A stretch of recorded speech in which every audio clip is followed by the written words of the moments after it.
আসসালামু আলাইকুম। সালাম দিছি বাগানের নাম শুনেছি অনেকদিন।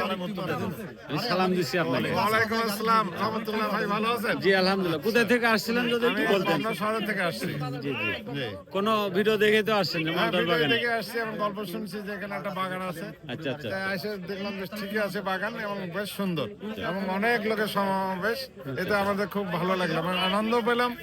বাগান থেকে ছিললাম, দেখলাম। এখন আমাদের 30 কেজি নিয়েছেন? আমাদের জেডএসবি হোমস লিমিটেড ডেভেলপমেন্ট কোম্পানির ম্যানেজিং ডিরেক্টর উনি একটু কিছু বলবেন। আচ্ছা আচ্ছা। আমার কিছু বলার নেই। বাংলাদেশের মধ্যে এই একটা জিনিস দিয়ে পাবনা আবার ভাইরাল হয়ে গেল। আচ্ছা, আচ্ছা। পাবনা এটাকে দিয়ে সারা বাংলাদেশের মানুষ পাবনাকে চিনবে ইনশাল্লাহ। ইনশাআল্লাহ। আবার এমনি ফল যেটা নিয়েছেন এটা আমরা বাইরে থেকে যে ফলগুলা আমরা কিনে খাই, ওই ফলের থেকে কি কোনো দিক দিয়ে আমরা সাইজ কালার কোনো কিছু কম আছে? সাইজের চাইতে ইম্পর্টেন্ট ব্যাপার হচ্ছে এগুলো বাচ্চাদের চোখ বন্ধ করে খাওয়ানো যাবে। হ্যাঁ, এটা কোনো ধরনের হচ্ছে কেমিক্যাল ছাড়া, কেমিক্যাল ছাড়া।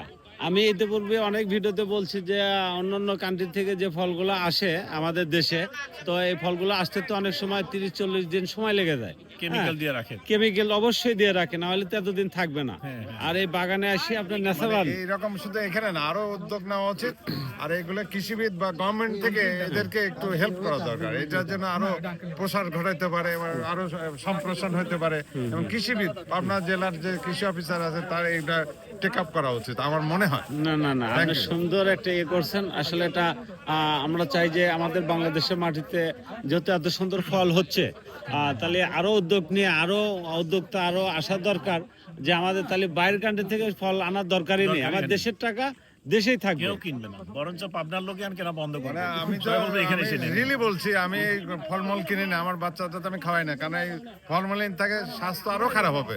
ভালো তো দূরে থাক, আর আমার অবনতি হবে, ক্যান্সার হবে, নানান অসুখে বাচ্চা কাচ্চা মরবে। আমি কিনি না। এখন এখানে দেখে ইচ্ছা করলাম যে আমি কিনি। এখন আর দরকার হলে আবার আসবো। আসলে তারপর এখান থেকে তো ফল খাচ্ছি আমরা, এরকম আমাদের পাবনা জেলার ভিতরে এরকম ঐতিহ্যবাহী অনেক জায়গায় এরকম তৈরি করতেছে। একটা আছে প্রতিরাজপুর, ওখানে, তারপর পাবনা, এখানে পাবনা সদরের ভিতরে এত সুন্দর জায়গায় এরকম ফল খাচ্ছি, আমাদের আসলে অনেক ভালো লাগতেছে। আর আমরা গাছেতে তুলে তুলে খাচ্ছি। একদম অ্যাজ লাইক লন্ডন। একদম লন্ডনের ফিলিংস। আচ্ছা, যেহেতু আসলে বাগানে এসে দেখি আমিও তো মুগ্ধ হয়ে যাই যে এত সুন্দর আল্লাহর নিয়ামত, এটা ফল তো আল্লাহর নিয়ামত, এত সুন্দরভাবে আমরা ধরে আছে। হচ্ছে দেখে মুগ্ধ। আপনার ভিডিওতে যারা দেখবে ওরা ভিডিও দেখে মুগ্ধ হবে। ওরা ইনশাআল্লাহ, আগ্রহ ইনশাআল্লাহ, প্রকাশ করবে যে আমরা এটা দেখবো পাবনায় গিয়ে হলো।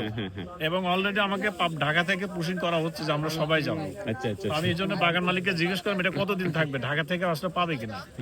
আসলে যেভাবে ক্রেতা আসতেছে বাগানে অনেক ভিডিও দেখে, তবে মনে হয় এক সপ্তাহ বেশি আর থাকবে না।